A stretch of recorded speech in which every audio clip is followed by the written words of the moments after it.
The boiled frog serves as a precise metaphor for modern society, a record of the slow, methodical eradication of human talent. The heat rises so gradually that the victim never thinks to jump. U-theory provides the mathematical law for this survival.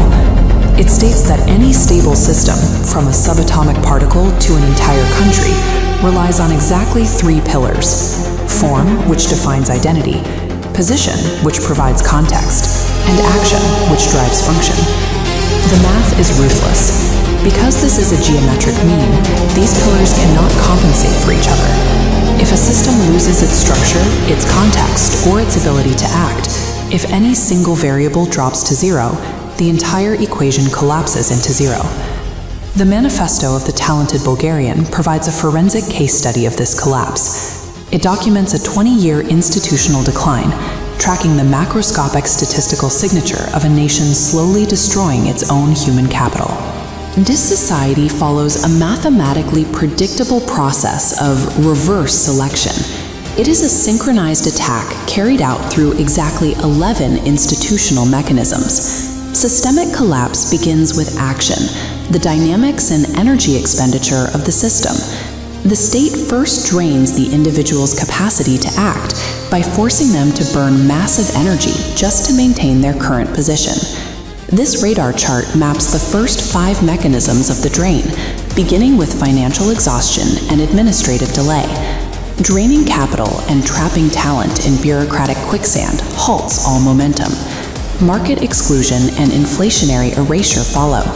Talent is pushed out of viable markets, while the rewards of their labor are devalued. These compounding economic pressures push the action metric toward the critical red zone. Subsidized mediocrity delivers the final blow. By artificially overvaluing a compliant crowd over independent innovators, the action variable on the chart hits its bottom threshold.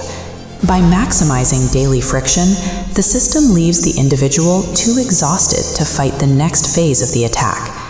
Next, the system targets position, the context and relations that give an individual ground.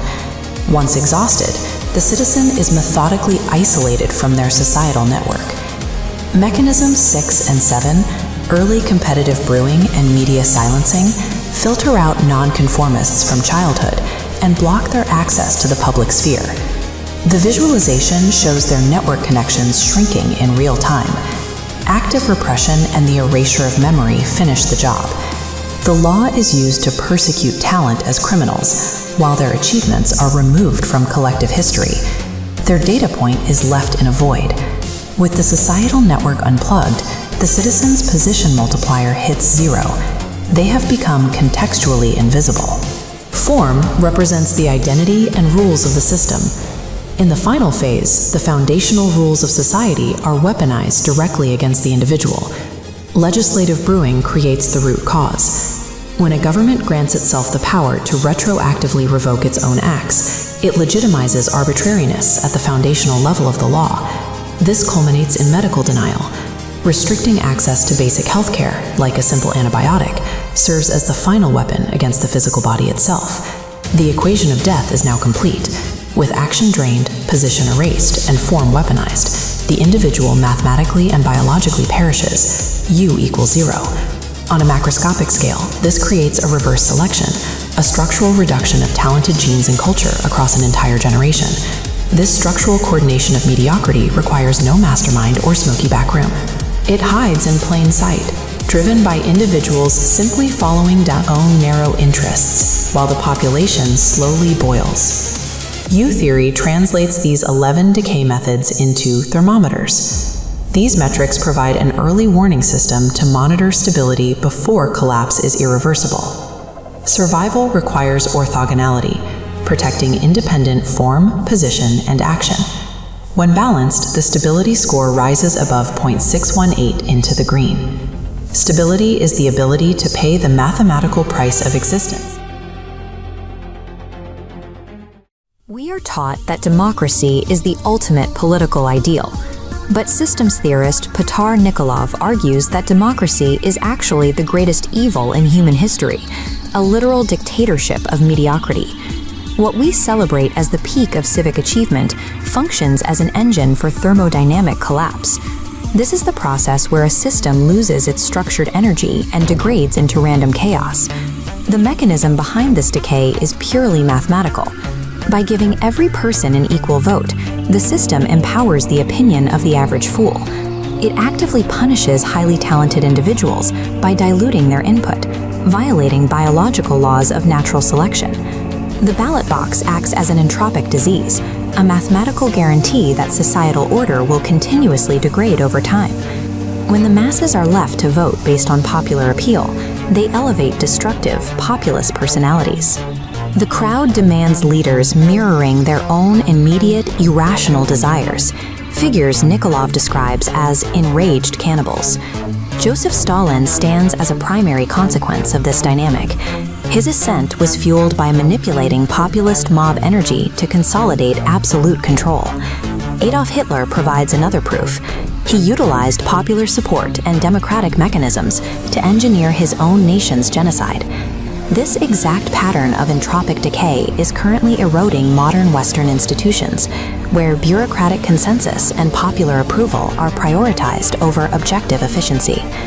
Look at Bulgaria for a specific modern example. Driven by years of democratic whims, the country currently suffers a 25% emigration rate and a world record mortality rate of 24 deaths per 1,000 people. These severe statistics reveal the physical symptoms of a society mathematically losing its right to exist.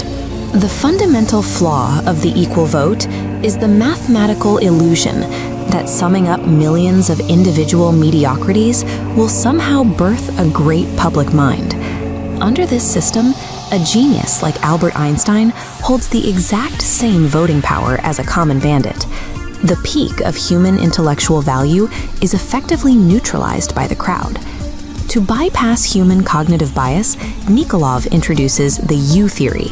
This framework treats society as a thermodynamic system that requires strict structural stability to survive. This diagram represents a discovered pattern in thermodynamics. Every stable system must pay three specific conservation costs. Form occupies time, position occupies space, and action consumes energy. These universal constraints apply to every entity, from a subatomic particle to a complex civilization. If you fail to balance these three physical constraints, the system's energy dissipates. Any ever-end structure missing even one of these elements will inevitably collapse under its own entropy. This dashboard calculates the U-score, replacing the popularity contest of elections with an objective mathematical formula. It is a stability index evaluated by AI to measure a system's true resilience.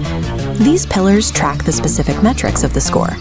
Code measures the refusal to do harm, Credo measures organizational efficiency, and Rights measures whether the correct expectations of citizens are being met. This red line marks the absolute mathematical threshold for survival. If any leader, company, or government scores below 0.618, they are in a state of terminal failure. To implement this at scale, Nikolov proposes a framework called the risk market, which officially cancels the concept of equal voting. In the risk market, voting power is no longer a birthright. Your political influence is strictly proportional to the actual risk you purchase and the tangible value you provide to society through taxes, insurance, and the creation of meaning. Society achieves stability only when decision-making power is earned through objective contribution rather than granted by popular demand. Imagine a post-democratic society, an environment insulated from the monkey cage of modern politics and the whims of an enraged crowd. Here, policies focus on creating lasting morality and structural truth, rather than winning the temporary popularity contests we currently rely on. This reflects the ultimate operational directive of the U model. Instead of trying to fix broken entropic systems, we must systematically identify and invest in stable ones. We have to ride the good horses. True wealth, scientific progress, and human safety can only flourish when they are divorced from the dictates of the mob. We are running out of time. The critical resources required for humanity's survival are being drained to subsidize the inefficiency of the mob. Civilization faces a binary choice. We can continue catering to the crowd and suffer a slow democratic death, or embrace the objective mathematics of the U model. The rule is simple: adapt or die. Our only viable path forward is to engineer a mathematically sound society, where the laws of physics finally override the opinions of fools.